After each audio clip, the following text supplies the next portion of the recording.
One of those fishing trips was branching out and actually cooking potatoes, and nobody really enjoyed the potatoes, and so there were still a lot of potatoes left, so he threw them into the bush for the monkeys to get, and they'd stayed there the whole holiday, the monkeys.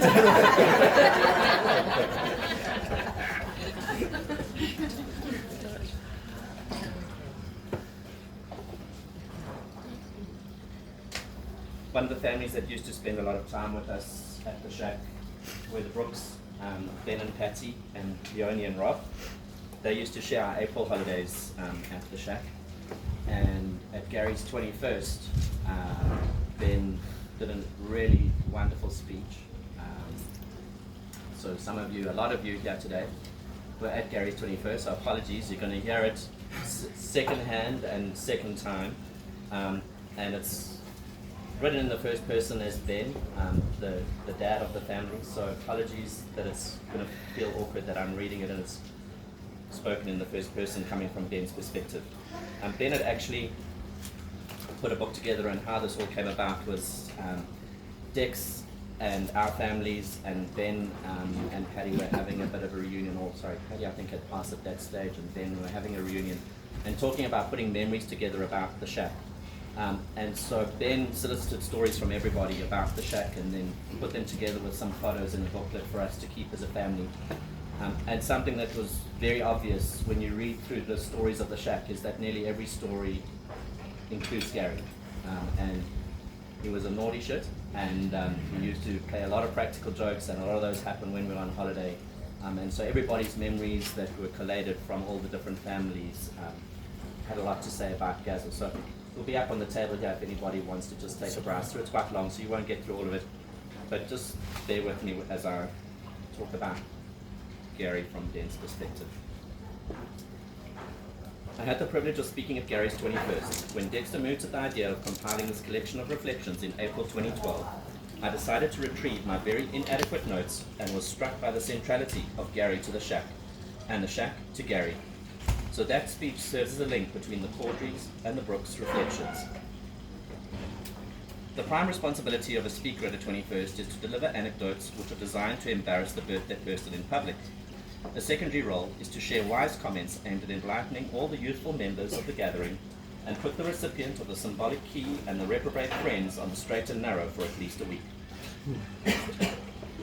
Before attempting the former and pleasurable challenge and ignoring the latter, I would like to make mention of two people and an entity who have made a lasting impact on all of us. Anne and Dave Cawdry are hugely generous,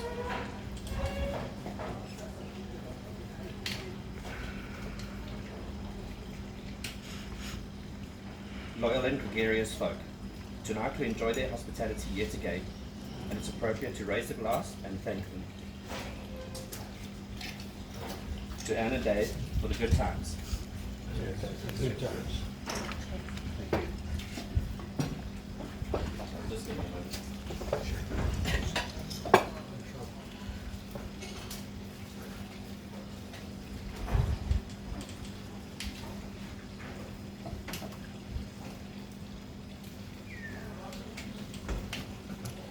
The Cawdry hospitality has created a home from home for so many of us, the shack.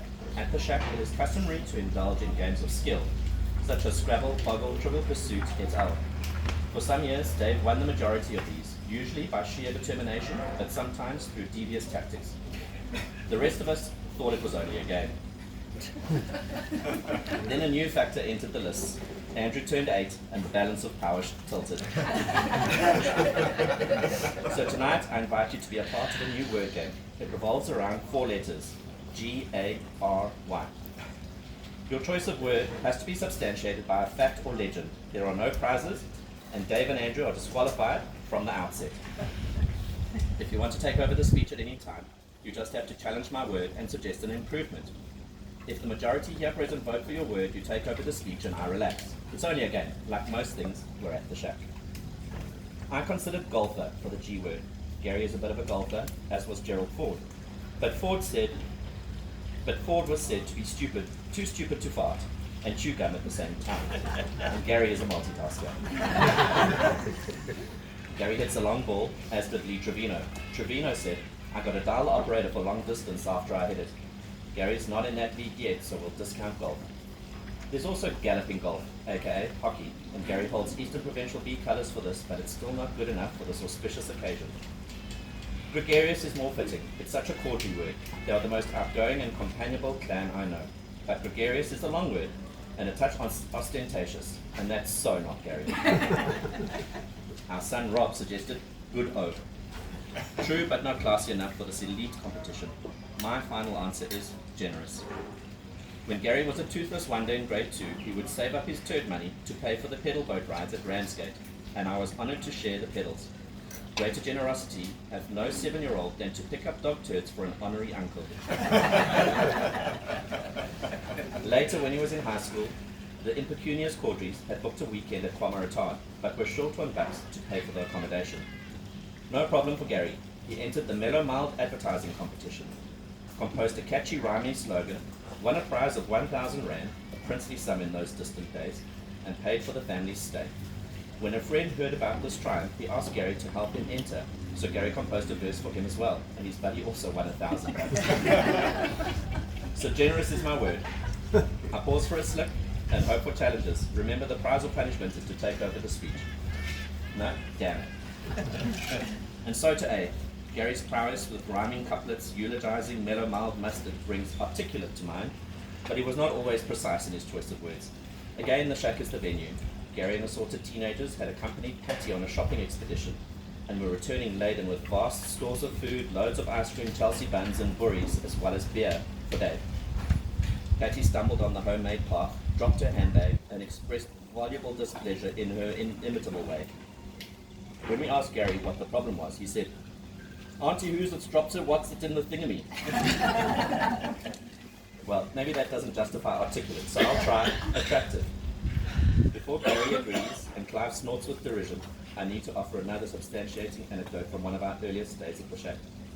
Anne was big with child, that was Andrew, and suffering morning sickness. At breakfast on the first day, Gary said, "Look, Mum, I've got a fraught toe." And it was indeed obscenely fraught. When Anne returned from depositing her breakfast into the toilet bowl, she expressed grave doubts about her ability to take Gary to the doctor.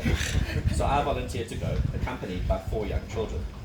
That was the start of a deep and lasting friendship where I learned to see the attractiveness of a young boy who was frankly rather unattractive. He had no front teeth, but he asked Auntie Rosemary to take a photo of him so that he could enter the Colgate Best Smile. Later, when orthodontic treatment and yum peanut butter had worked their magic, he became the wide-shouldered, slow-smiling hulk we see today, and the attractiveness that was always innate became visible to all. But even attractive is still not quite right. The only A word for Gary is angler. This peculiar pastime has had a vital influence on Gary's life. He did not inherit his love of fishing from his father. Fishing to many is simply an excuse to drink in the daylight, and as we all know, Dave needs no such excuse. But tonight, we are surrounded by renowned piscatorials. No, not piscats, who have been models to Gary, such as Dexter, Basil, and Alan Brown, who introduced Gary to a new form of coffee. That renowned philosopher, Anonymous, said that the trouble with fish is that they go on holiday at the same time that the anglers do. That certainly applied to Trafalgar waters until Uncle Jack or Uncle Brian arrived to visit with their families. Textbooks tell us that fish do not feel pain, but they do feel panic. When the real uncles arrived, that was undoubtedly the case, and fish were pulled from previously barren waters in vast numbers. Even Gary caught them. As you can see, I have little knowledge of fisherfolk, but I do admire their optimism greatly. And it is this ability to see the bright side, the silver lining, and the half-full cup of Alan Brown's heavily laced coffee that epitomizes Gary. So angler is my second word. Any challenges? Great. I offer but a single R word, relaxed. Gary has the most incredible ability to sleep and to snore. Many of the people here assembled will corroborate that the epic example when Gary continued sleeping on a bed in the shack while Dex was doing some angle grinding 3 meters away. Phenomenal. But he is not only relaxed while asleep, he is a follower of Tiger Lance, who said, "When I get the urge to work, I lie down and sleep it off." Yes, I'm confident about my choice of the R word, but I pause for opposition and have a sip.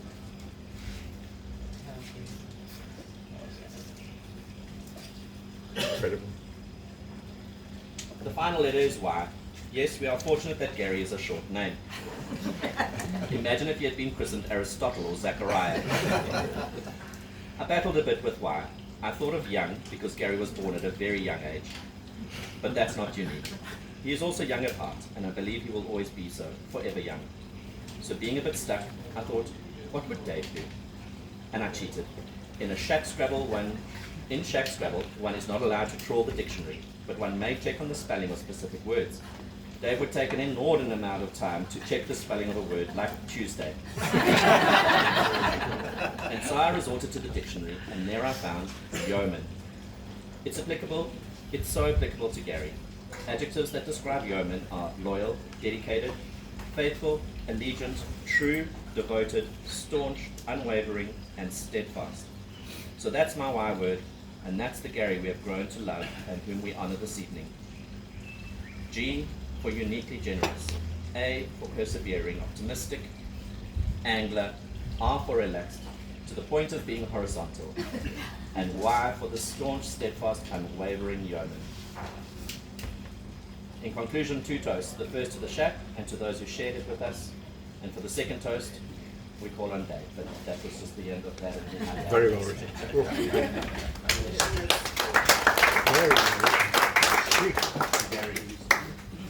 Cheers and thanks, Uncle Ben. And Uncle Ben.